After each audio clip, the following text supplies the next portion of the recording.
Mesdames et messieurs, bonsoir. Merci de rester fidèles au programme de Lamp-Fall TV. C'est avec un immense plaisir que je vous retrouve encore dans votre émission panafricaine Pourquoi pas l'Afrique. Notre invité du jour, Maître Cheikh Tidiane Tambédou, il est huissier de justice. Alors Maître, merci de nous accorder cet entretien. Nous sommes très heureux de vous recevoir aussi chez nous, avec l'effort que vous avez fait de venir jusqu'à Hambourg pour réaliser cette interview. Ça nous va droit au cœur. Alors Maître, je sais qu'il est souvent difficile de parler de soi-même, mais je vais vous demander un peu de nous retracer un peu, de manière brève, votre parcours. Merci beaucoup, Monsieur Kandé Sagna. Vraiment, je suis très content quand même de votre venue ici. Concernant mon parcours, bon, je crois que je ne vais pas me présenter comme on le dit, un CV. Mais peut-être essentiellement pour faciliter la compréhension de vos éditeurs et de vos téléspectateurs, que je salue au passage d'ailleurs, de Lamp-Fall TV. Et c'est pour vous dire que c'est né à Ziguinchor, étudié à Dakar, installé à Hambourg. Né à Ziguinchor, étudié à Dakar et installé à Hambourg depuis 31 ans. Donc notre parcours, c'est deux voies. Il y a la voie scolaire, universitaire et professionnelle qui a fait de nous un huissier de justice. C'est qu'on a une maîtrise en droit, on a été à l'école comme tout le monde. Mais il y a un autre parcours qui est un parcours beaucoup plus passionnel, qui est ma passion, c'est la vie associative. Donc de footballeur à entraîneur local, d'ASC Nawetan, d'équipe de première division quand je suis arrivé à Hambourg ici, des associations de jeunesse. Et finalement, ça c'est la passion, ouais, donc pas de ma passion, qui m'a mené aussi dans le développement personnel, dans beaucoup d'associations de jeunes et beaucoup de structures quand je suis devenu adulte aujourd'hui, dans les daïras, de Nawetan au daïra, vous voyez un peu, c'est toujours la passion. Et tout cela m'a permis quand même de devenir un coach, de faire le coaching. Donc aujourd'hui, on peut dire la voie scolaire, universitaire et professionnelle a fait de moi un huissier de justice titulaire. Mais la voie de la passion, de ce que j'aime dans la vie, cette vie associative m'a amené à être aujourd'hui un coach de développement personnel, un coach de croissance financière, un coach de beaucoup de choses. Voilà un peu mon parcours de façon générale. C'est vrai que parfois ces deux voies se sont cognées et il y a eu des conflits de ces deux personnalités. Parfois ma passion a eu à influencer négativement ma vie scolaire et professionnelle. Et parfois la vie scolaire et professionnelle a eu à bloquer un peu ma passion. Mais aujourd'hui, en tant que coach, c'est là où je me retrouve bien. Je coach mes collaborateurs en tant qu'huissier et c'est la même attitude que j'utilise pour les associations, les daïras et beaucoup de personnalités, dans beaucoup de choses dans lesquelles je suis impliqué. Ce truc de coaching et toute cette expérience acquise à partir de ma passion m'a permis aujourd'hui de l'utiliser même sur le plan professionnel et même sur le plan social et autres. Voilà un peu globalement ma personnalité. Mais j'avoue que j'ai beaucoup souffert des conflits qu'il y a eu entre ces deux voies qui sont en moi. Et je ne peux pas partir sans laisser l'autre. Alors, Maître, nous allons entrer un peu dans le vif du sujet avec récemment le sommet Afrique-France initié par le président français Emmanuel Macron. Cette fois-ci, au lieu de convoquer les chefs d'État, c'est la jeunesse africaine et sa société civile justement qui ont été présentes en France, à Montpellier. Alors, Maître, une appréciation sur cette forme, n'est-ce pas, de collaboration avec la France? Oui, merci beaucoup. Je pense que ce sommet Afrique-France, nous l'avons suivi comme ça. Je n'ai pas senti la préparation, mais d'un seul coup, j'ai suivi comme tout le monde. Alors, ce que ça m'a inspiré, c'est que je pense que c'est le réalisme. Si on suit l'histoire, peut-être avant, c'est les gouvernants qui disaient on voulait ça, on voulait ça. Mais quelqu'un l'a dit quelque part. Aujourd'hui, c'est le vent qui a tourné. Ce n'est pas Macron qui a tourné. Mais c'est le vent qui a tourné et Macron suit le courant du vent. En fait, si je peux résumer en ces quelques termes, c'est le vent qui a tourné et Macron s'est dit, comme le vent a tourné, moi aussi, je vais suivre le courant du vent. Et que donc le courant du vent, c'est quoi? L'Afrique aujourd'hui, c'est presque 70% de jeunes. C'est la jeunesse. Et on sent l'écart qu'il y a entre les jeunes et les dirigeants. Vous voyez? Et que donc, il était nécessaire de s'adapter à ça. Et peut-être que c'est la raison pour laquelle il a eu à prendre une initiative aussi grande, qui a fait beaucoup de bruit, c'est vrai. Mais je crois qu'ils n'ont pas le choix, ils étaient obligés maintenant de faire ça. Peut-être que maintenant, dans les formes et dans le fond, peut-être il y a des choses à revoir. Mais à mon avis, c'est la réalité. C'est-à-dire qu'en fait, avant, peut-être, c'est eux qui disaient, voilà, nous voulons ceci. Nous voulons ceci, ça doit se faire comme ça. Dans tel pays, les choses, voilà comment les choses doivent se passer. Donc, c'est des experts qui sont là, qui réfléchissent à notre place. Mais sur le terrain, on s'est rendu compte que la vérité est qu'aujourd'hui, la jeunesse africaine a d'autres ambitions. Donc, maintenant, je pense que c'est une réadaptation de la façon de faire pour maintenant aller à la conquête de cette jeunesse africaine qui est peut-être vraiment aujourd'hui l'avenir même du monde, quoi. Alors, à côté aussi, nous avons vu ce sentiment un peu anti-français. Et il y a une révolte, et surtout de la part de la jeunesse, en tout cas certaines jeunesses africaines, n'est-ce pas, qui disent non, n'est-ce pas, à la France, surtout à cette forme de partenariat et de coopération avec l'Afrique. C'est ça, c'est le résultat de l'ancienne façon de faire. Ça, c'est un résultat de l'ancienne façon de faire. C'est devenu, si on est là, on dicte des lois, on dicte des façons de faire, on dicte des voies à nos dirigeants, alors que sur le terrain, ça ne correspond pas à la réalité. Évidemment, comme je l'ai dit, cela va réveiller un sentiment, parce qu'effectivement, aujourd'hui, le monde est global. Nous voyons comment parfois les gens sont traités en Europe. Et parfois, aujourd'hui, les gens sont conscients de l'exploitation qui se fait. Hein? Aujourd'hui aussi, nous avons des élites. La jeunesse africaine a été à l'école. Les gens ont compris les enjeux géopolitiques et géostratégiques du monde. Et par rapport à ça, on sent que l'ancienne façon de faire ne correspond plus maintenant à la réalité. Et que la réalité, c'est qu'aujourd'hui, comme on l'a dit, le sentiment anti-français est en train de grandir en Afrique, surtout dans nos zones ici. Et en conséquence de quoi, maintenant, il va falloir aller faire la cour à la jeunesse africaine. Avant, on faisait la cour, c'est nos dirigeants qui font la cour aux dirigeants européens. Mais aujourd'hui, les dirigeants européens font la cour à la jeunesse africaine. Maintenant, c'est un commencement. Bon, mais je crois que ça va s'amplifier dans le temps. Chacun viendra montrer que oui, je suis le meilleur, je suis ceci, je suis cela. Et peut-être ce que ça va donner, on ne sait pas. Mais au moins, aujourd'hui, faire la cour à la jeunesse africaine, c'est devenu une nécessité pour ne serait-ce que, disons, ce sentiment anti-français, comme on dit, peut-être renverser la tendance si cela est possible. Sinon, on est devant une réalité qui est que les gens sont le sentiment anti-français antérieurement. Donc, les Européens sont obligés de faire aujourd'hui la cour à la jeunesse africaine. Et c'est ce que le président Macron a commencé à faire. Et je crois que les autres dirigeants vont suivre. Alors, maître, est-ce que réellement, donc, l'Afrique est-elle indépendante, puisque il y a une certaine ingérence, en tout cas, on a l'impression de la part de la France et de ces grandes puissances en Afrique. Ils sont présents un peu partout, et bien même dans les élections aujourd'hui. Est-ce qu'on peut parler réellement, n'est-ce pas, d'indépendance de nos États africains? Oui, je pense que dans ce domaine, c'est toujours la loi du plus fort, disons. Parce qu'en fait, les puissances ont des intérêts en Afrique. Et les intérêts, c'est l'exploitation essentiellement de nos ressources.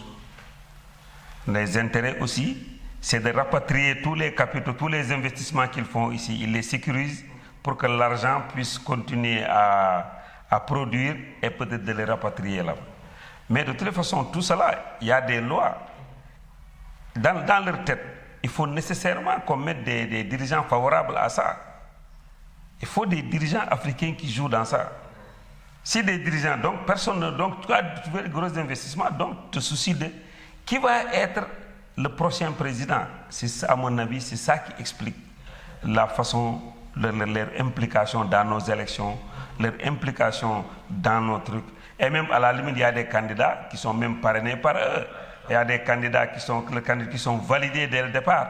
Si on sent même que ça c'était arrivé à un moment, je crois que c'était en Tunisie, quand les islamistes ont gagné, on les a mis en prison. Donc immédiatement, on sait que ces gens-là, dès qu'ils vont arriver au pouvoir, voilà ce qui va nous arriver. Je pense que de ce point de vue, on les comprend. Comprendre une chose ne peut pas dire que c'est une chose juste. Mais moi, personnellement, je comprends dans leur façon de faire. Alors aujourd'hui, c'est ce que les Africains ont compris.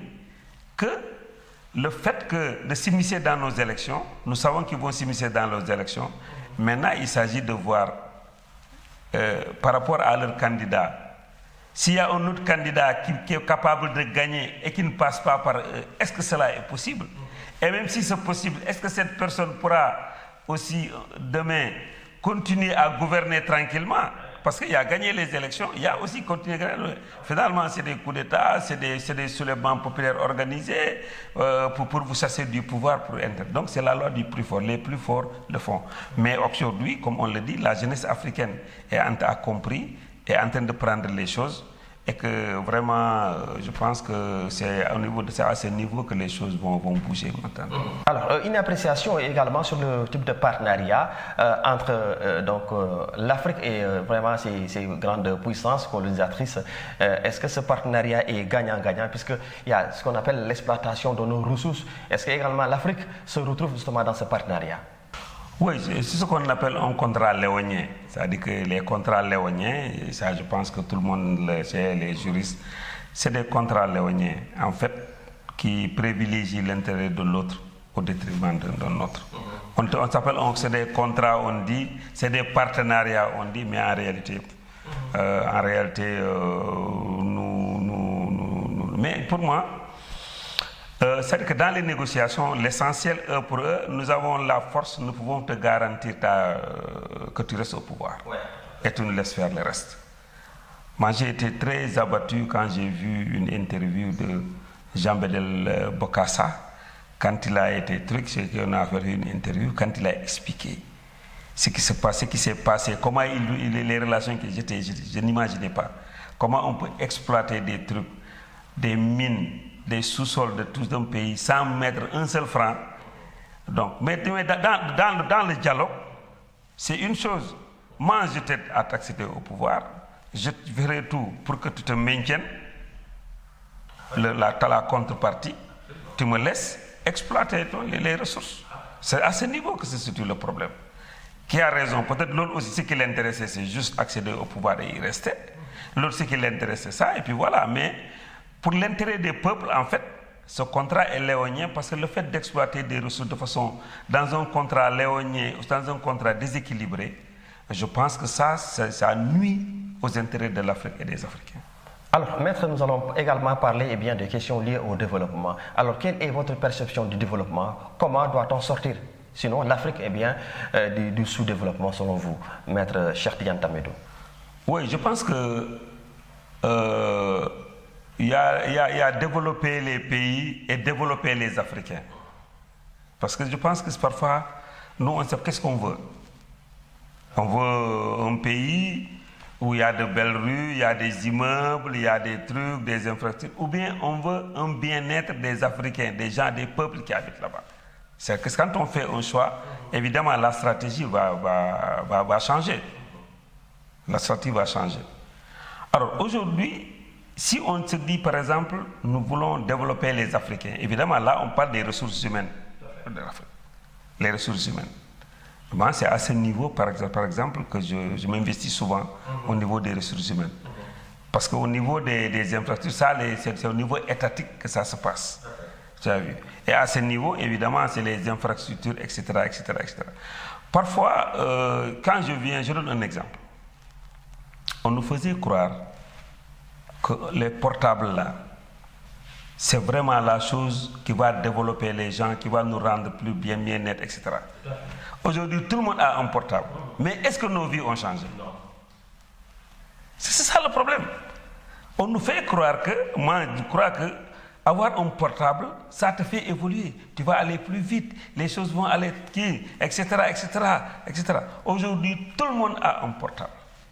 Mais je crois que c'est aujourd'hui que la pauvreté est devenue plus grandissante. C'est la question qu'on va se poser. Qu'est-ce qu'on veut? On veut développer les Africains ou bien on veut juste développer nos espaces, etc. Alors donc, c'est pourquoi, suivant l'orientation qu'on s'est donnée, eh bien, je pense que la stratégie va différer.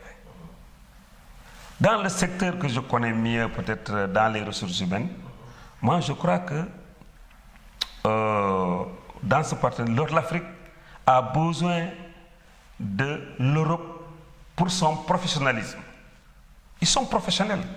Nous, aujourd'hui, Africains, nous devons nous inspirer, apprendre le professionnalisme des Européens. Ça, c'est une richesse pour eux. Mais aussi, vous savez, l'Asie, c'est là où viennent toutes les religions. L'Asie, c'est la religion musulmane, les chrétiens, les bouddhistes, les indiens, les chinois, etc.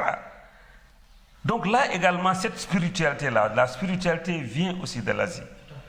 Nous avons besoin de cette spiritualité en Afrique pour nous développer. Qu'est-ce que cela veut dire? La spiritualité doit mener à l'humilité.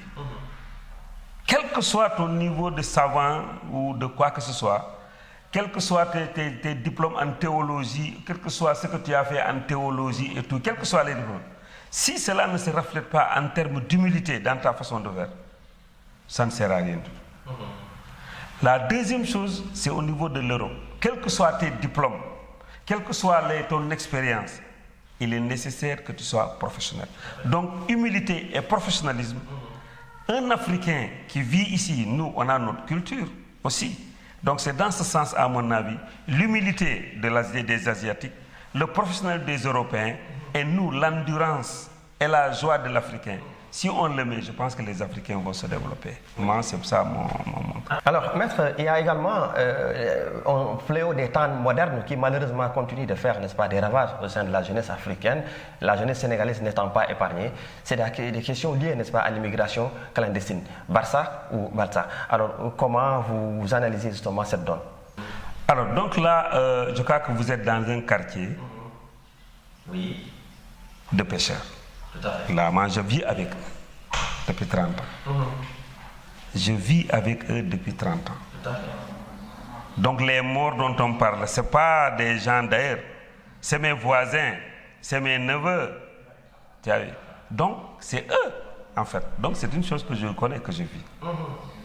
Et qui est un fléau pénible pour nos familles. Bon. Maintenant, les raisons, elles sont diverses. Je pense qu'aujourd'hui, en tout cas dans la zone que je connais mieux maintenant, la pêche artisanale ne marche pas bien. Or, vous savez, dans nos cultures, parfois, quelqu'un qui est amené à la maison, qui a une épouse, et en seul moment, il n'amène rien du tout. Ça pose problème. Et même comme on le dit, la pauvreté ne peut pas cohabiter avec un mari et une épouse. Il faut que l'épouse s'en aille, laisse la pauvreté avec le mari, ou bien le mari aille chercher et laisse en attendant la femme avec la pauvreté pour qu'il chasse la pauvreté. Mais la cohabitation entre pauvreté, époux et épouse est impossible. Tôt ou tard, ça va casser. Je pense qu'il ne faut pas qu'on se leurre, quoi. La deuxième chose, ça c'est un problème. Donc les jeunes sont obligés de partir, laisser leur épouse ici, et pour chasser la pauvreté qui est leur voisin, d'aller à l'aventure. Parce qu'ils vont à l'aventure. Au plus prenant. Donc, comme il y a une offre qui te dit, bon, nous, on peut te prendre, t'amener jusqu'à tel pays, ensuite, il y a une du tracé, quoi. Voilà, donc voilà. Bon, l'autre chose également, qui est un élément culturel également, tu sais, dans nos familles, parfois, il y a des concurrences entre Dombaï, voilà, les qui de même père, donc l'autre a réussi, donc tu dois forcément réussir. Tu dois là. Donc ça, c'est un problème. Je crois que nos familles aussi doivent tolérer ça. Affaire d'Ombaï, on n'en parle pas, mais moi je suis à l'aise pour en parler parce que je n'en ai pas. Voilà, mon père n'a pas eu d'épouse, j'ai pas eu de demi-frères, quoi. Il va de même père, quoi, direct. Donc c'est pourquoi je suis à l'aise pour en parler. Les histoires de Dombaï là, ce qui fait que les gens sont prêts à aller mourir en mer que de rester à la maison et voir leur dombaï qui, voilà quoi. Bon, entre autres, il y a l'autre aspect également qui est la volonté des jeunes aujourd'hui. L'Africain,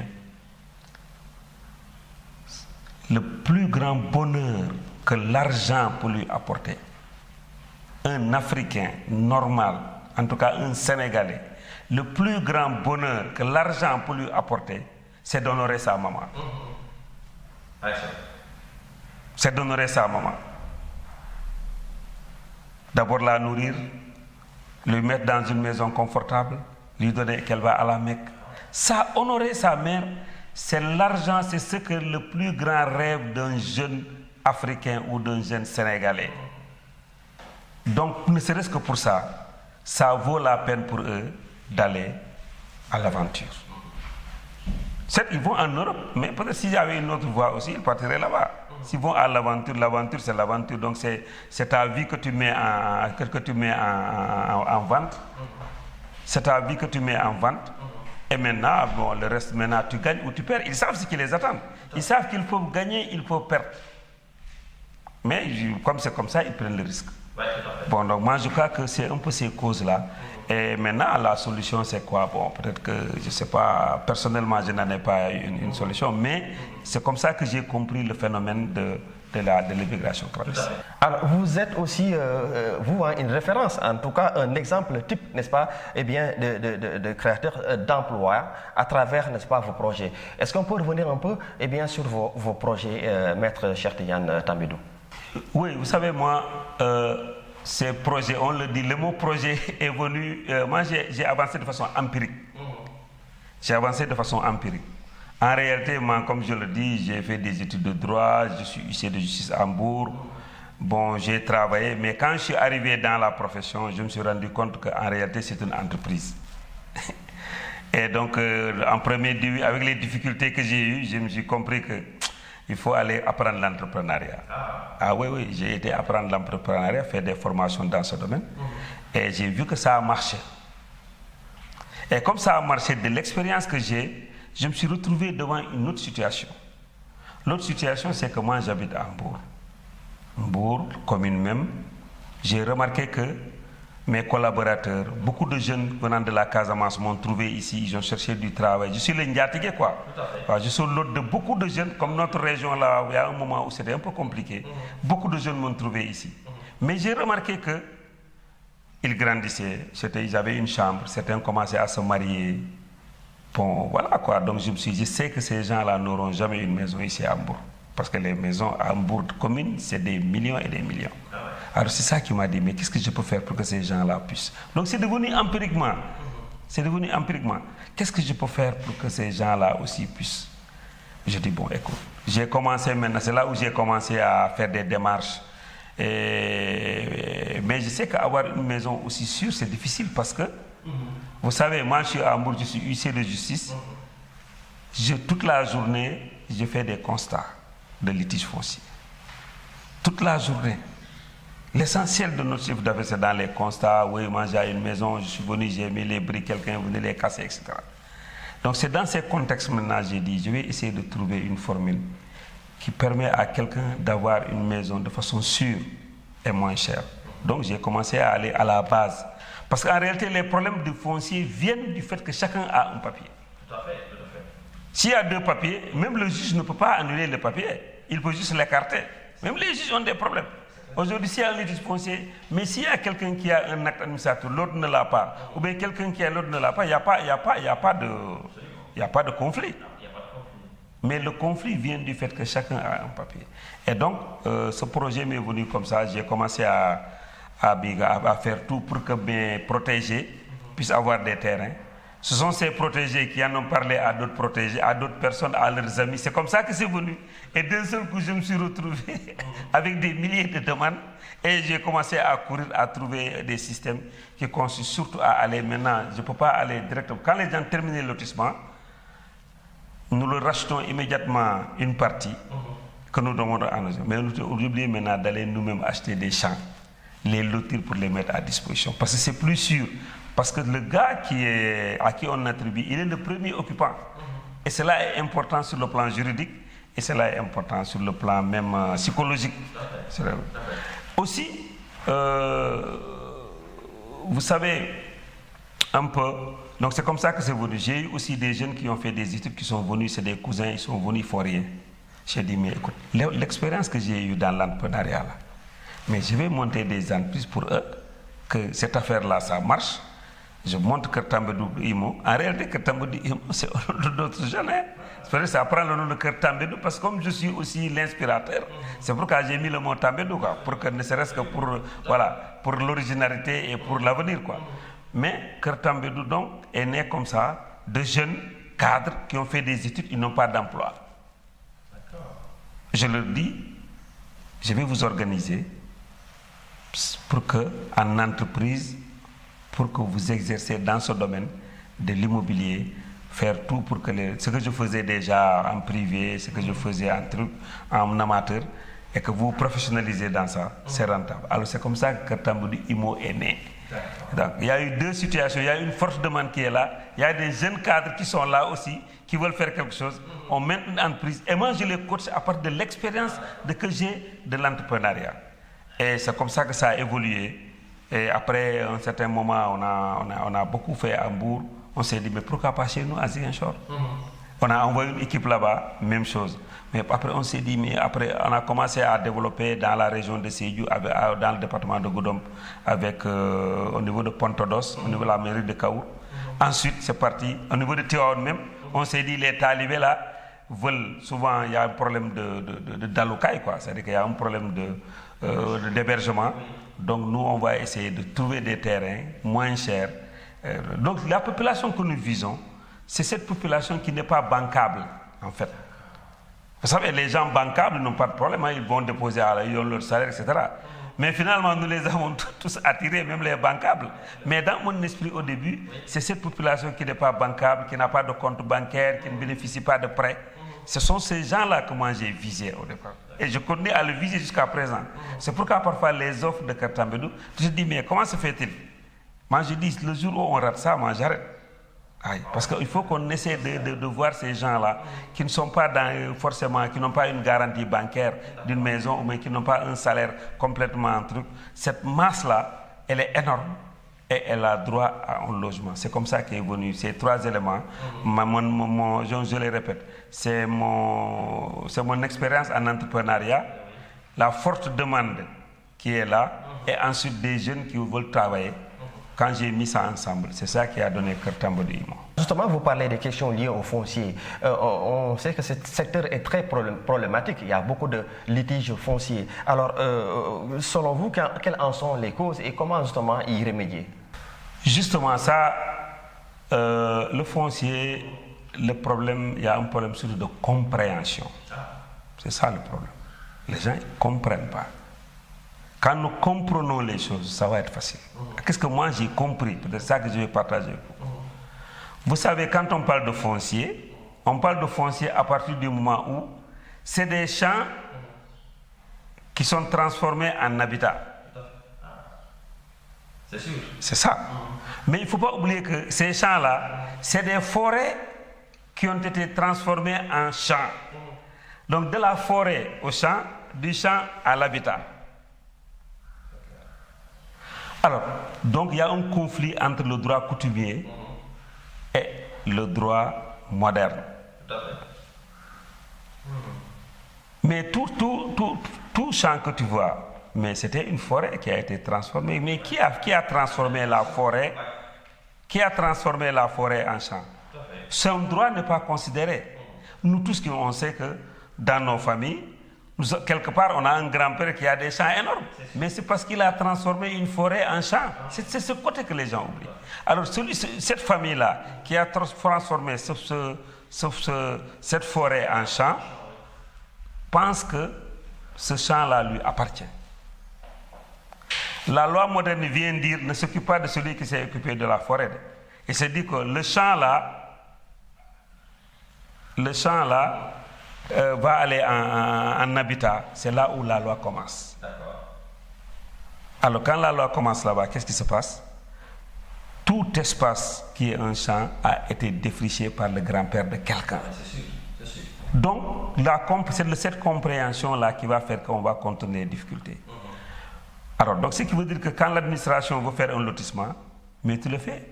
Donc, il parle de lotissement. Quand tu parles de lotissement, ce n'est pas dans les forêts qu'il faut transformer en champs. C'est dans les champs déjà que tu le fais. Alors, donc, il faut que tu tiennes compte de ça. Que le lotissement que tu es en train de faire là, c'était le grand-père de quelqu'un qui a fait transformer cet endroit-là en une forêt en champ. Alors, voilà un peu le conflit où ça commence. Bon, il arrive parfois. Donc, ce qui veut dire que malheureusement, on ne tient pas compte de ça. On dit que non, c'est la loi, la terre appartient à l'État. Mais forcément, quand tu auras toutes les lois, tu vas avoir toutes les autorisations, tu vas avoir tous les papiers. Quand tu vas arriver sur le terrain, tu vas trouver là-bas le petit-fils de celui qui a transformé le champ en truc. Et il va résister. Et ces résistances-là, on sait ce que cela a produit. C'est des violences qui peuvent arriver à des niveaux extraordinaires. Ça, c'est le premier aspect. L'autre aspect aussi, comme je l'ai dit, c'est les conflits personnels. Faisons tout pour qu'on évite deux papiers, deux personnes et un papier pour deux personnes et un papier pour un seul terrain. Ça, c'est le grand problème. Si on l'évite, je pense que voilà. Alors, mesdames et messieurs, je rappelle que vous suivez votre émission panafricaine. Pourquoi pas l'Afrique? Maître Cheikh Tidiane Tambédou, ici de Justice, est l'invité de ce nouveau numéro. Alors, Maître, nous allons parler des questions liées, n'est-ce pas, à la paix et à la sécurité. Si on prend par exemple le Sahel, le Nord Mali, justement, quelle analyse et justement, quelle solution selon vous pour régler ce problème lié à l'insécurité en Afrique, surtout au Mali? Oui, moi je ne suis pas très expert de la géopolitique, mais au moins en écoutant les experts, peut-être c'est là où je vais me ressourcer pour pouvoir répondre à cette question. Mais qui les finance? C'est tout. Les djihadistes, les terroristes, tout ça. Mais si tu sais qui les finance, tu comprends tout le reste. Donc ils ont des intérêts à nous maintenir dans des troubles, dans des guerres au moment où ils s'occupent d'autres choses. Parce que c'est des éléments perturbateurs tout simplement. Peut-être que c'est djihadistes, on dit djihadistes, mais est-ce que ces gens-là un jour vont venir occuper le Mali continuellement, présider le Mali et diriger le Mali? Est-ce que même c'est leur ambition? Non. Mais la guerre a un coût. C'est très cher de faire la guerre. Et la guerre aussi, il faut être très motivé pour faire la guerre. Parce que c'est ta vie que tu mets en danger. Mais qui les finance? Mais les gens, quand ils parlent, il faut qu'ils regardent ces gens. Il faut parler aux gens qui les financent. Il faut parler aux gens qui les financent. Moi, je pense que c'est à ce niveau. Ces gens qui financent ces gens-là, je pense que c'est eux. C'est là où il faut taper. Il faut taper. Il faut se dire la vérité à ce niveau. Même à un certain moment, il faut leur parler pour leur dire qu'ils baissent un peu, les trucs, parce qu'il y a trop de morts. Je pense que moi, je ne suis pas très formé. C'est là où c'est surtout ce que je veux. Le Nord Mali, c'est ce qu'ils sont finalement. Comment ils vivent avec quoi? On dit oui, c'est parce que voilà, ils exploitent tout ça. Moi, je crois que non. Le problème, c'est qu'il y a des gens qui les financent, il y a des gens qui les soutiennent. Et souvent, c'est nos amis même, quoi.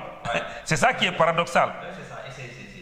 C'est dommage. Alors, Maître, également votre implication justement pour la paix en Casamance, n'est-ce pas? Et également des actions concrètes que vous avez posées justement dans la région sud, justement, pour la stabilité, Maître.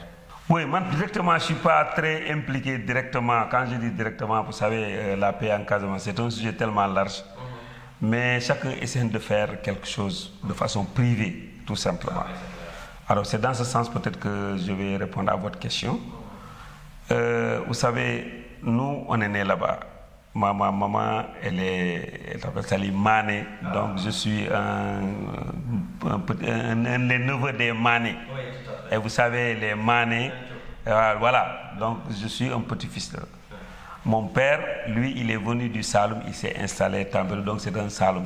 Donc lui, c'était l'imam de notre quartier. Donc voilà quoi. Donc moi, j'ai ces deux sangs-là, du Tchèdo du côté de ma mère et du Marabout du côté de mon père.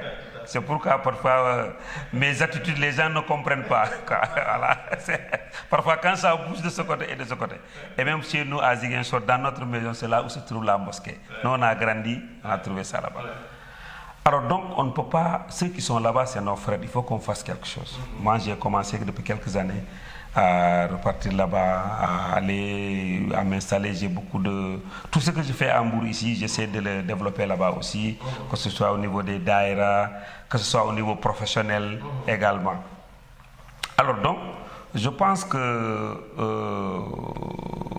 l'un dans l'autre, il faut que nous, les Casamanciens aussi, qu'on essaie de retourner. Et retourner, ce n'est pas physiquement, mais c'est au moins avoir un terrain là-bas. Parce que comme on le dit, là où on a une épouse ou un terrain, tous les jours ton esprit va là-bas. C'est clair. Faut am jabar, ak baga am fa kër, baga am fa terrain, bés bu ne sa xel dellu fa. Alors je pense que les gens sont dans cette dynamique. C'est dans ce sens que j'ai pensé que même cette jeunesse qui est là-bas au niveau de Ziguinchor, nos maisons sont pleines. Les jeunes de Ziguinchor, je vous dis, parce que Ziguinchor, c'est cher d'avoir une maison là-bas. L'ambition, c'est de créer une chambre, l'améliorer, amener son épouse, tu as un enfant, un autre. Bon, voilà, il y a une promiscuité extraordinaire pour vous autres qui connaissez Ziguinchor dans nos maisons. Donc moi, je me suis dit que ça, c'est une opportunité d'essayer de décompresser ça. Et donc, c'est pourquoi nous avons été au-delà de Ziguinchor, essayer de créer ce qu'on a fait à Hambourg, essayer d'avoir des trucs que nous mettons aussi dans des conditions moins chères, etc. Et vous imaginez, quand on a commencé à Ziguinchor, on a commencé à vendre des terrains à 450 000. Oui. Ah. Au niveau de Hambourg, quand j'ai commencé ici, c'était à 175 000. Oui, c'est l'occasion de le dire. Et bon, maintenant, bien sûr, les propriétaires terriens, quand ils augmentent, tu es obligé d'augmenter. Mais je le répète, à Ziguinchor, les terrains ont commencé à vendre des terrains de 300 mètres carrés avec papier à 450 000. Ça, c'est clair que vous avez... Oui. Et même si tu viens donner une avance, voilà. Et même on est arrivé à un moment où on demandait aux gens de payer 30 000 francs, etc. C'est une préoccupation par mois. Et que donc, tout cela pour moi fait que les gens commencent à revenir. Et là où les gens commencent à revenir, là où les gens commencent à fréquenter, je pense que c'est parce que c'est des signes de paix. C'est vrai que l'État aussi a fait beaucoup d'efforts, et même je parle et d'autres également, pour que les gens soient, que la sécurité soit un peu assurée, quoi. Mais quand même, quoi qu'on dise, je pense que le fait que les gens commencent à fréquenter le maximum et donner l'occasion aux gens de fréquenter, c'est ça aussi ma participation. En dehors de ça aussi, bon, les jeunes qui sont là-bas, je suis en train de les organiser, de les former, et peut-être pour une meilleure insertion dans le tissu social, etc. Bon, c'est un ensemble d'activités, quoi. Donc, disons que c'est même un peu difficile de dire ce que tu fais. Oui. Voilà. Alors, maître, à côté, eh bien, on va rester toujours dans ce même chapitre. À côté, eh bien, des pouvoirs publics, à côté de nos autorités, il y a également, n'est-ce pas, le rôle assez important, eh bien, des religieux, justement, pour la stabilité du pays. Alors, vous en pensez quoi exactement? Je pense que au Sénégal, il y a une expression que je n'ai pas en français, mais kilifa. Kilifa, c'est important. Le kilifa, c'est quoi? Aujourd'hui, si nous voulons faire du mal, admettons, tu dépasses une banque, il n'y a pas de gardien, il n'y a rien, tu peux aller prendre ce que tu veux et tu pars. C'est un exemple, quoi. Pourquoi quelqu'un ne le fait pas? Il y a des gens qui le feront. Mais il y a des gens qui ne le feront pas. Il y a trois choses. Soit la crainte de Dieu, tu dis, ah, ça c'est pas quelque chose de bien, vraiment, Dieu n'aime pas ça, donc je ne vais pas le faire.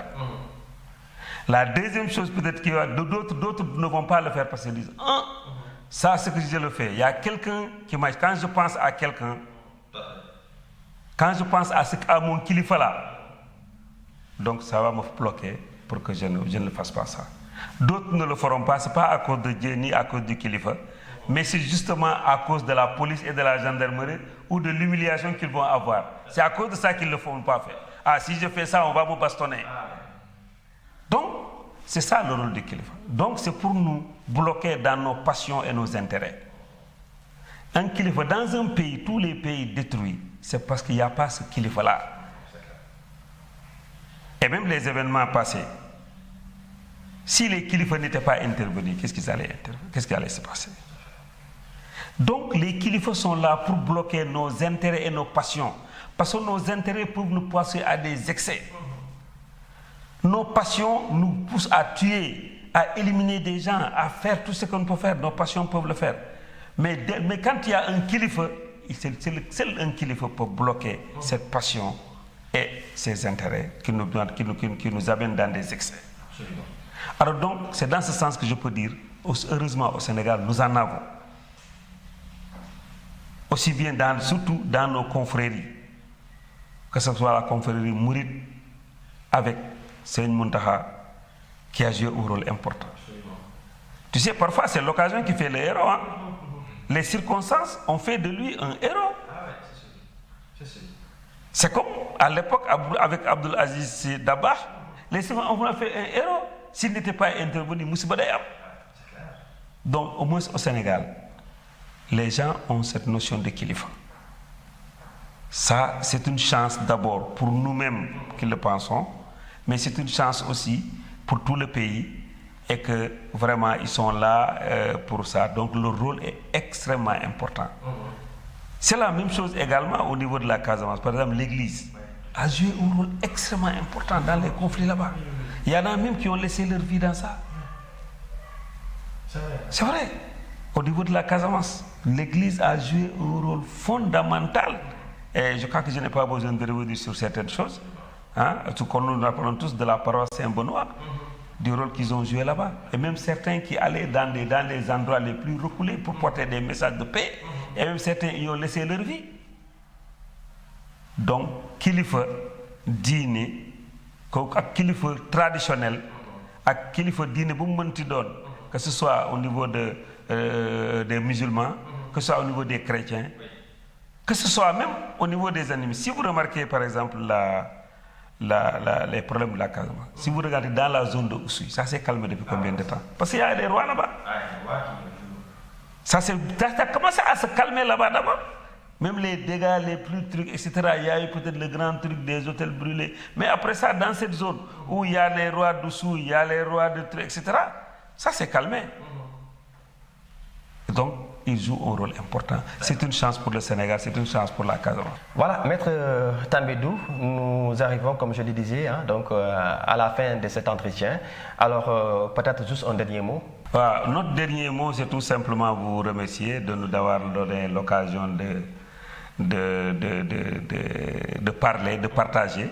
C'est vrai que ce n'est pas ma façon de communiquer. Hein. Moi, je préfère montrer des choses que je fais. On a l'occasion. Voilà, des choses que je fais, que de dire ce que je pense de ce que font les autres. Ça, c'est aussi important. Donc, je vais m'excuser auprès de toutes les personnes à l'égard de qui peut-être ce que j'ai dit a un peu dérangé. Mais d'habitude, je montre ce que je fais. Là, c'est des choses que je fais. Mais je n'ai pas l'habitude de dire ce que je pense de ce que font les autres. Ça, ce n'est pas une façon. Mais avec des gens de bonne volonté comme vous pouvez nous arracher un peu ces genres d'interviews. Et c'est pourquoi on a essayé l'exercice.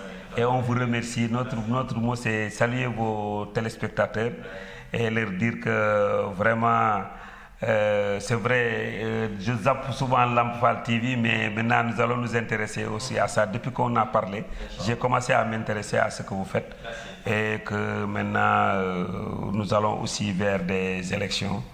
Et je veux que le Sénégal, quand même, qu'on sache que le lendemain des élections, nous allons vivre ensemble. Voilà, mesdames et messieurs, donc c'est la fin de cette émission. Nous avions comme invité Maître Cheikh Tidiane Tambédou, huissier de justice, très connu bien des Sénégalais pour son engagement, et bien pour le Sénégal, mais également pour l'Afrique. Merci à toute l'équipe technique qui m'a aidé pour la réalisation de cet entretien, donc ce nouveau numéro de l'émission panafricaine Pourquoi pas l'Afrique. Eh bien, on va se donner donc rendez-vous très prochainement, toujours dans l'émission panafricaine Pourquoi pas l'Afrique sur Lamp Fall TV. Passez d'excellents moments en compagnie de nos programmes. Au revoir.